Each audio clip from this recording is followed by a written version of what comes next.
NRIs normally have income in more than one country. The country where they are tax residents and also other countries of the world where they have economic interest. The basic principles of taxation which applies in these situations are the residence rule and the source rule. Under the residence rule, the country can tax a person if they are residents or domiciled in the country in respect of his global income. This means his income derived from the country where he is a resident or domiciled, and also incomes derived from the countries other than the country of residence are taxable in his country of residence. Under the source rule, the country from which the income is sourced will levy tax on such incomes as that country provided the opportunity to earn that income.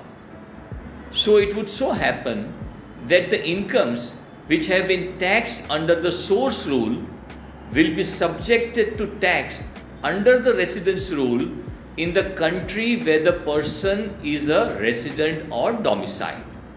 So if a tax resident of US has incomes in the US and India, he would be taxed under the source rule in respect of his Indian income in India. Moreover, he would be taxed under the residence rule in respect of US income and also the Indian income in the US. So the question that comes up in our mind is whether this will lead to double taxation of the same income. The answer to this is Double Taxation Avoidance Agreements, abbreviated as DTAA. DTAA is an agreement entered between countries with the objective to avoid such double taxation of the same income. DTAA are entered between two countries to promote trade and investment between two countries. India has DTAA with more than 89 countries of the world, which include all the major economies.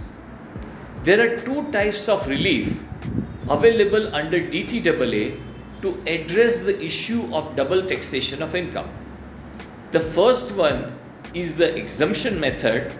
Under this method, the incomes which have been subjected to tax in a country under the source rule will be exempt under the residence rule. The second method is the tax credit method, under which the incomes which have been taxed under the source rule will be subjected to taxation under the residence rule, and the taxes paid on the said income under the source rule will be allowed as a credit in payment of taxes at the time of the payment under the residence rule.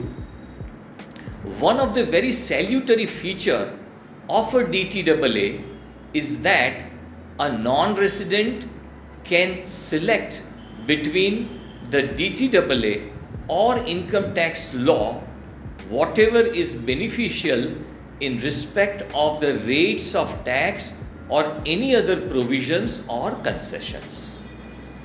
To know more about the benefits for the NRIs under the DTAA, watch both parts of our video and click the link provided.